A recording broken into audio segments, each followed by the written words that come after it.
প্রিয় সুদী, এ পর্যায়ে আমি হজরত আবু হুরায়রা রাদিয়াল্লাহু তাআলা আনহু থেকে মুসলিম শরীফে বর্ণিত একটি হাদিস উপস্থাপন করছি। নবীজি ইরশাদ করেন, ক্বালা রাসূলুল্লাহ সাল্লাল্লাহু আলাইহি ওয়াসাল্লাম, মান সাল্লা আলাইয়া ওয়াহিদাতান সাল্লাল্লাহু আলাইহি আশরা। নবীজি বলছেন, যে ব্যক্তি আমার উপরে একবার দুরূদ পেশ করবে, আল্লাহ সুবহানাহু ওয়া তাআলা তার উপরে 10টি রহমত নাজিল করেন। সুবহানাল্লাহ। আরেক হাদিস হজরত আনাসিন রাদিয়াল্লাহু তাআলা আনহু ক্বাল, ক্বালা রাসূলুল্লাহ সাল্লাল্লাহু আলাইহি ওয়াসাল্লাম, মান সাল্লা আলাইয়া সলাতান ওয়াহিদাতান, যে ব্যক্তি আমার উপর একবার দুরূদ পেশ করে, সাল্লাল্লাহু আশারা সলাওয়াতিন, আল্লাহ রাব্বুল আলামিন তার উপরে 10টি রহমত বর্ষণ করেন, 10টি রহমত নাজিল করেন। ওয়াহুত্তাত আনহু আশারু খাতিয়াত, এবং তার 10টি ত্রুটি, 10টি গুনাহ আল্লাহ পাক তার মাফ করে দেন। ওয়া রুফিয়াত লাহু আশরু দারাজাত, এবং আল্লাহ পাকের সান্নিধ্যের জন্য তার 10টি মর্যাদা তার বাড়িয়ে দেন। সুবহানাল্লাহ। তাহলে এই হাদিসে পাকের মাধ্যমে 3 পর্যায়ের 30টি আমরা ফজিলত লাভ করতে পারি। 1 নম্বর হলো 10টি রহমত, 10টি গুনাহ মাফ, আর 10টি মর্যাদা বৃদ্ধি। আন ইবনে মাসউদিন রাদিয়াল্লাহু তাআলা আনহু ক্বাল, ক্বালা রাসূলুল্লাহ সাল্লাল্লাহু আলাইহি ওয়াসাল্লাম, হযরত আব্দুল্লাহ ইবনে মাসউদ রাদিয়াল্লাহু আনহু থেকে বর্ণিত, তিনি ইরশাদ করেন, নবীজি বলতেছেন, আউলান নাসে বিয়া ইয়াউমাল কিয়ামাতি আকসারুহুম আলাইয়া সলাতান। নবীজি বলতেছেন, কিয়ামতের দিবস ওই মানুষ আমার সবচেয়ে বেশি নিকটবর্তী হবে, সেই মানুষটাই আমার কাছে থাকতে পারবে, আমার কাছাকাছি আসতে পারবে, যে ব্যক্তি দুনিয়াতে আমার উপরে বেশি দুরুদ এবং সালাম, যে দুরুদ পেশ করেছে। অর্থাৎ যে বেশি বেশি দুরুদ পাঠ করবে, হাসরের মাঠে দয়াল নবীজির সান্নিধ্য এবং মেহেরবানি করুণা, সেই ব্যক্তি বেশি লাভে ধন্য হবে। হজরত আব্দুল্লাহ ইবনে মাসউদ থেকে আরেকটি বর্ণিত হাদিস এরকম, নবীজি ইরশাদ করেন, ইন্না লিল্লাহি মালাইকাতান সাইয়্যাহিনা ফিল আরদে ইউবাল্লিগুনি মিন উম্মতিস সালাম। নবীজি ইরশাদ করেন, নিশ্চয়ই আল্লাহ রাব্বুল আলামিনের কিছু খাস স্পেশাল বিশেষ ভ্রমণকারী ফেরেশতা পৃথিবীতে নিয়োজিত রেখেছেন। ইউবাল্লিগুনি, তারা পৌঁছিয়ে দেয় আমার নিকটে, মিন উম্মতি সালাম, আমার উম্মত যখন আমাকে সালাম দেয়, সেই সালাম পৌঁছাবার জন্য আল্লাহ রাব্বুল আলামিন খাস বিশেষ ফেরেশতা ধার্য করেছেন। তাদের দায়িত্বই শুধু হলো নবীজির সালাম, উম্মতে যে নবীজিকে সালাম দেয়, সেই সালামটা নবীজির দরবারে পৌঁছায়া দেওয়া তাদের একমাত্র কাজ। এই ক্ষেত্রে একটা প্রশ্ন আসতে পারে যে আমরা এখান থেকে যে নবীজি রোজা মোবারকের বাহিরে বা সারা পৃথিবীর যে কোনো স্থান থেকে আমরা নবী করিম সাল্লাল্লাহু আলাইহি ওয়াসাল্লামের উপরে যে দুরূদ শরীফ পেশ করি, সেটা কি আল্লাহ নবী সরাসরি জানতে পারেন? তিনি কি বুঝতে পারেন? এই ক্ষেত্রে নবীজি ইরশাদ করেন, আন আবি হুরায়রা রাদিয়াল্লাহু তাআলা আনহু ক্বাল, ক্বালা রাসূলুল্লাহ সাল্লাল্লাহু আলাইহি ওয়াসাল্লাম, মা মিন আহাদিন, যে কেউ, মা মিন আহাদিন, যে কেউ, ইউসাল্লিমু আলাইয়া, আমি নবীকে যে সালাম দিল, ইল্লা রাদ্দাল্লাহু আলাইয়া রুহি, আল্লাহ রাব্বুল আলামিন তাৎক্ষণিকভাবে আমার রুহকে ফিরিয়ে দেন, অর্থাৎ আমার মধ্যে অনুভূতি জাগিয়ে দেন। হাত্তা রুদ্দা আলাইহিস সালাম, তৎক্ষণাৎ আমি নবী সেই ব্যক্তির সালামের জবাব দিয়ে থাকি। সুবহানাল্লাহি ওয়া বিহামদিহি। এর চেয়ে আর বেশি সৌভাগ্য হতে পারে না। আমরা হয়তো নবীজিকে সালাম দেই, আমরা নবীজিকে আমরা দেখছি না, নবীজির কথা আমরা শুনতে পারছি না, কিন্তু ফেরেশতার মাধ্যমে দয়াল নবীজি রওজা মুবারক থেকে উম্মতের সালাম শুনতে পারছেন ফেরেশতাদের মাধ্যমে, এবং তৎক্ষণাৎ তিনি উম্মতের সালাম তিনি দিয়ে থাকেন। এর চাইতে বড় সৌভাগ্য উম্মতে মুহাম্মদের আর হতে পারে না। প্রিয় সুদীয় বন্ধুগণ, আরেকটা হাদিস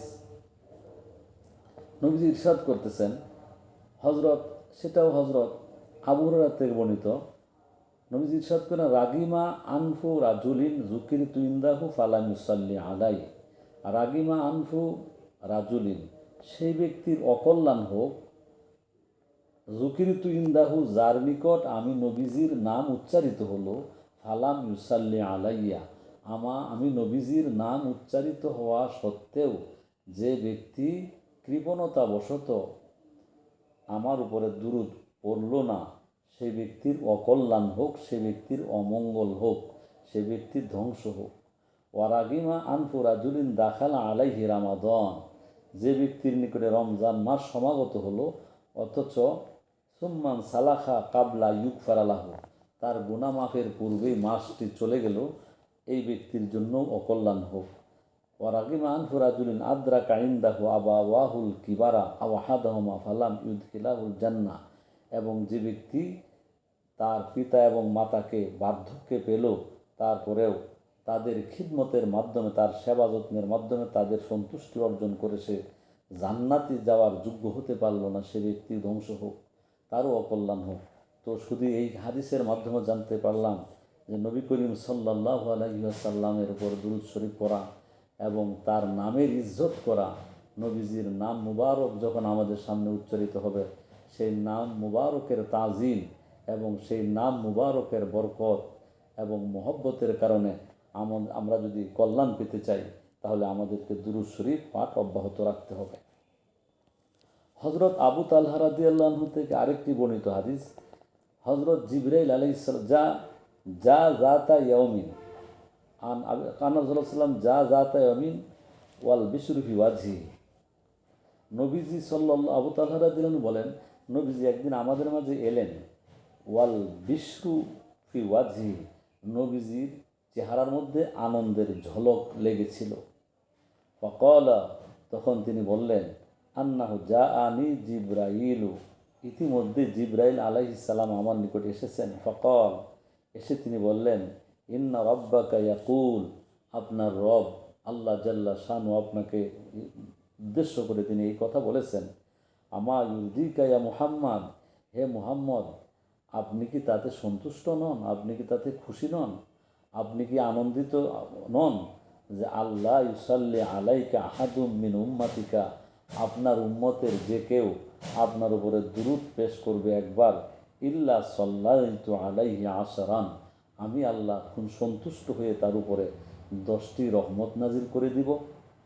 আও ওয়ালা ইউসাল্লিমু আলাইকা আহাদুম মিন উম্মাতিকা ইল্লা সাল্লামতু আলাইহি আশরা, আর আপনার উম্মতের যে কেউ আপনার উপরে একবার সালাম দিল, সালাম দেয়া মাত্রই আমি তার উপরে 10টি সালাম দেব, অর্থাৎ তার উপরে 10টি শান্তি নাজিল করব। এতে কি আপনি সন্তুষ্ট নন? হে নবী করিম সাল্লাল্লাহু আলাইহি ওয়াসাল্লাম, মহান রাব্বুল আলামিন আপনাকে এই সুসংবাদ দেওয়ার জন্য রাব্বুল আলামিন আমাকে আপনার নিকট পাঠিয়েছেন। হজরত উবাই বিন কাব রাদিয়াল্লাহু আনহু থেকে আরেকটি হাদিস স্মরণযোগ্য, তিনি ইরশাদ করেন, কালা কুলতু ইয়া রাসূলাল্লাহ, হে আল্লাহর নবী, ইন্নী উকসিরুস সালাতা আলাইকা, আমি তো আপনার উপরে বেশি বেশি দুরূদ শরীফ পাঠ করি।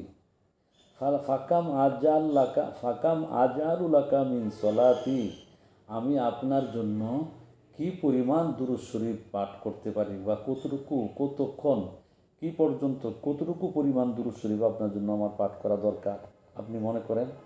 ফাকালা মা শিতা, দয়াল নবীজি ইরশাদ করেন, মা শিতা, তুমি যতটুকু তোমার মন চায়, যেভাবে যেই পরিমাণ তোমার মন চায় সেইভাবেই তুমি আমার উপরে দুরূদ শরীফ পেশ করতে পারো। কৌতু, তখন আমি বললাম, আর রুবা, হুজুর তাহলে আমার অতিরিক্ত সময়ে 1/4 সময় আমি আপনার উপরে শুধুই দুরূদ শরীফ পড়ব। কালা, দয়াল নবী আবার বললেন, মা শিতা, ইচ্ছা করলে তুমি আর, মা শিতা ফাইন জিদ্তা ফাহুয়া খাইরুন লাকা, তুমি চাইলে এর চেয়ে আরও বেশি পড়তে পারো, তাহলে যদি আরও বেশি বাড়িয়ে পড়ো তাহলে সেটা তোমার জন্যই কল্যাণকর হবে। কৌতু আর নিসফা, তখন উবাই বিন কাব রাদিয়াল্লাহু আনহু, ইয়া রাসূলুল্লাহ, আমি আপনার উপরে আমার অবসর সময়টুকুর অর্ধেক সময় শুধু আপনার উপরে দুরূদ পড়েই কাটাবো। কালা মা শিতা ফাইন জিদ্তা ফাহুয়া খাইরুন লাকা, তখন দয়াল নবীজি বললেন, তুমি যদি চাও এর চেয়ে আরও বেশি বাড়িয়ে পড়তে পারো তা তোমার জন্যই কি কল্যাণকর হবে। কৌতু, তখন আমি বললাম ফাসসুলু সাইন, তাহলে হুজুর আমার সময়েটুকুর 3/2 সময় শুধুমাত্র আমি আপনার উপরে দুরূদ শরীফ পড়ে কাটাবো। ক্বালা মা শিতা ফাইন জিত্তা ফাহুয়া খাইরুল্লাকা, তখন নবীজি বললেন মা শিতা ফাইন জিত্তা ফাহুয়া খাইরুল্লাকা, যদি তুমি চাও এর চাইতে আরও বেশি দুরূদ আমার উপরে পড়তে পারো তাহলে পড়লে তোমার জন্যই ভালো হবে, তোমার জন্যই মঙ্গল হবে, তোমার জন্যই বরকত হবে। কলতু আজআলু লাকা সলাতি কুল্লাহা, ইয়া রাসূলুল্লাহ, হে আল্লাহ নবী, যদি তাই হয় তাহলে আমার যতটুকুন সময় অবসর হবে সবটুকুন সময়ই শুধু আমি আপনার জন্যই দুরূদ শরীফ পড়তে থাকব, দুরূদের মধ্যে আমি মগ্ন থাকব, লিপ্ত থাকব। ক্বালা, তখন দয়াল নবীজি ইরশাদ করেন ইজান ইউকফি হাম্মুকা, যদি তাই হয় তাহলে তোমার যাবতীয় চিন্তা এবং দুর্ভাবনা, তোমার সকল টেনশানের জন্য এই দুরূদ তোমার জন্য যথেষ্ট হয়ে যাবে। ওয়াইউকাফিরু লাকা জাম্বাকা, এবং তোমার যত গুনাহখাতা আছে সকল গুনার কাফারা হয়ে যাবে আমার উপরে দুরূদ শরীফ পড়া। সুবহানাল্লাহি ওয়া বিহামদিহি সুবহানাল্লাহিল আযীম। প্রিয় সুধীগণ, তাহলে এটার দ্বারা বোঝা গেল যে দয়াল নবীজির উপরে দুরূদ শরীফ পড়া কী পরিমাণ আমাদের জন্য লাভজনক। আরেক হাদিসের ভিতরে হযরত উমর ইবনুল খাত্তাব রাদিয়াল্লাহু আনহু থেকে তিনি বলেন ক্বালা ইন্না দুআ মাওকুফুন বাইনা সামাই ওয়াল আরদ, দোয়া, বান্দা যখন কোনো দোয়া করে, মুনাজাত করে, তখন সেই দোয়া এবং মুনাজাতটা আসমান এবং জমিনের মাঝখানে আটক অবস্থা থাকে। লা ইয়াসআদু মিনহা শাইউন, সেটা উপরের দিকে মালায় আলার দিকে আল্লাহ পাকের দরবারের দিকে যেতে পারে না। হাত্তা তুসাল্লি আলা নাবিয়িকা, তোমার নবীর উপরে দুরূদ শরীফ পড়া না পড়লে, যে পর্যন্ত তোমার নবীর উপরে দুরূদ শরীফ পড়া না হবে সে পর্যন্ত সেই দোয়া আল্লাহ জাল্লা শানহুর দরবারে পৌঁছতে পারে না। সুবহানাল্লাহি ওয়া বিহামদিহি সুবহানাল্লাহিল আযীম। আরেকটা হাদিসের ভিতরে আসছে আন উবাইদুল্লাহ ইবনে আমরিন ক্বালা, তিনি বলেন মান সাল্লা আলান নবী ওয়াহিদাতান, যে ব্যক্তি নবীজির উপরে একবার দুরূদ শরীফ পাঠ করে, সাল্লাল্লাহু ওয়া মালাইকাতুহু সাবঈনা সালাতান, তখন সেই ব্যক্তির উপরে আল্লাহ রাব্বুল আলামিন এবং তার ফেরেশতাগণ 70 বার দুরূদ শরীফ, মানে তার উপরে 70টা রহমত এবং করুণা বর্ষণ করেন। এই হাদিসটা মুসনাদে আহমদ, ইমাম আহমদ ইবনে হাম্বল রাহিমাহুল্লাহ তিনি এটা উল্লেখ করেছেন। হযরত আবু হুরায়রা থেকে আরেকটা হাদিসে বর্ণিত আছে মান সাল্লা আলাইয়া ইনদা কাবরি, যে ব্যক্তি আমার কবরের নিকটে, আমার রওজা পাকের রওজায়ে আতহারের নিকটে দাঁড়িয়ে আদবের সাথে যে ব্যক্তি আমার উপরে দুরূদ সালাম পেশ করে, সামিতুহু, আমি আল্লাহর নবী নিজ কানে সেটা আমি শুনতে পারি। ওমান সাল্লা আলাইয়া নাইয়ান, আর যে ব্যক্তি দূর দেশ থেকে, রওজা পাক হতে অনেক দূর থেকে যে ব্যক্তি আমার সামনে বড় দুরূদ শরীফ পেশ করে, আমি তার উবলিগতুহু, সেই দুরূদ আমার উপরে পৌঁছানো হয়ে থাকে। আরেকটা হাদিস আন আলী রাদিয়াল্লাহু তাআলা ক্বাল ক্বালা রাসূলুল্লাহ সাল্লাল্লাহু আলাইহি ওয়াসাল্লাম, হযরত আলী রাদিয়াল্লাহু থেকে বলিত, নবীজি ইরশাদ করেন আল বাখিলুল্লাযী মান যুকিরতু ইনদাহু ফালাম ইউসাল্লি আলাইহি, ওই মানুষটা উম্মতের মধ্যে সবচেয়ে কৃপণ, বখিল, মান যুকিরতু ইনদাহু, যার সম্মুখে আমি নবীজির নাম উচ্চারিত হলো, ফালাম ইউসাল্লি আলাইয়া, অথচ সে ব্যক্তি কী করলো না, আমার উপরে দুরূদ শরীফ পেশ করলো না, সে ব্যক্তি আমার উম্মতের মধ্যে সবচেয়ে কৃপণ ব্যক্তি।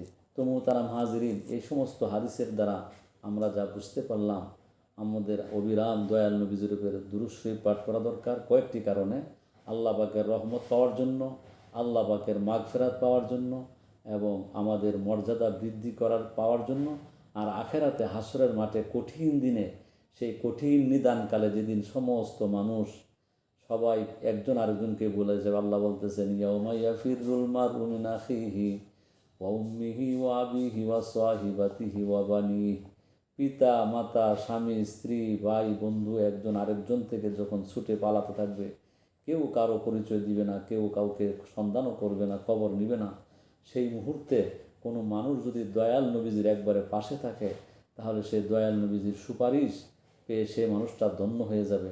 আর প্রিয় নবীজির সুপারিশ পেতে হলে তাহলে আমাদেরকে বেশি বেশি দুরূদ শরীফ পাঠ করতে হবে। আরেক হাদিসের দ্বারা অন্য এবং বুজুর্গানে দিনের অভিজ্ঞতার দ্বারা এটাও বোঝা যায়, পাওয়া গেছে, কোনো মানুষ যদি বেশি বেশি নবীজির উপরে দুরূদ এবং সালাম পেশ করে তাহলে রব্বুল আলামিন তাকে স্বপ্ন জগতে দয়াল নবীজির সাথে সাক্ষাতের ব্যবস্থা করে দেন। আমার প্রিয় শায়েখ তিনি একটা কথা বলছেন ওনার অভিজ্ঞতার কারণে। তিনি বলছেন কোনো মানুষ যদি দৈনিক 500 বার দুরূদ শরীফ পাঠ করে, নিয়মিত পাঠ করতেই থাকে তাহলে আল্লাহ রাব্বুল আলামিন তাকে স্বপ্নের মাধ্যমে তাকে নবীজির সাথে সাক্ষাৎ করার ব্যবস্থা করে দিবেন। তো সম্মানিত হাজিরিন, আমরা আমাদের জীবনে প্রতি মুহূর্তে যে কোনো সময় যে কোনো বিপদে আপদে বালা মুসিবতে দয়াল নবীজি শাফিউল মুজনিবিন রাহমাতুল লিল আলামিন ওনার সাথে যদি আমরা সুসম্পর্ক করতে চাই, ওনার সাথে আমরা যে সম্পর্ক লাগাতে চাই, তাহলে আমাদেরকে কি করতে হবে? বেশি বেশি করে আমাদের উপরে দুরূদ শরীফ পাঠ করতে হবে। আরেকটা হাদিস এই মুহূর্তে বলতে চাই, আন রুয়াইফিন আন্না রাসূলুল্লাহ সাল্লাল্লাহু আলাইহি ওয়াসাল্লাম ক্বালা মান সাল্লা আলা মুহাম্মাদিন ওয়া ক্বালা আল্লাহুম্মা আনজিলহুল মাকআদাল মুকাররাবা ইনদাকা ইয়াউমাল কিয়ামাহ ওয়াজাবাত লাহু শাফাআতি। নবীজি বলতেছেন যে ব্যক্তি নবীজির উপরে দুরূদ শরীফ পাঠ করবে এবং এইভাবে বলবে আল্লাহুম্মা আনজিলহুল মাকআদাল মুকাররাবা ইনদাকা ইয়াউমাল কিয়ামাহ, অর্থাৎ হে আল্লাহ তুমি দয়াল নবীজিকে তোমার নিকটবর্তী স্থানে পৌঁছায় দেও হাসরের মাঠে। এই শব্দে আল্লাহুম্মা সাল্লি আলা মুহাম্মদ আল্লাহুম্মা আনজিলহুল মাকআদাল মুকাররাবা ইনদাকা ইয়াউমাল কিয়ামাহ, এইভাবে যদি কোনো ব্যক্তি দুরূদ শরীফ পড়ে ওয়াজাবাত লাহু শাফাআতি, নবীজি এরশাদ করেন যে সেই উম্মতের জন্য আমার সুপারিশ করা ওয়াজিব হয়ে দাঁড়ায়। তো প্রিয় সম্মানিত হাজিরিন, আজ থেকে আমরা সিদ্ধান্ত করব দয়াল নবীজির উপরে আমরা চলতে ফিরতে আমরা বেশি বেশি করে দুরূদ পড়ব এবং নবীজিকে সালাম দেব। নবীজিকে সালাম আমরা এই জন্যই দেব, সালাম দেওয়া মাত্রই ফেরেশতারা নবীজির দরবারে পৌঁছায়া দেয়।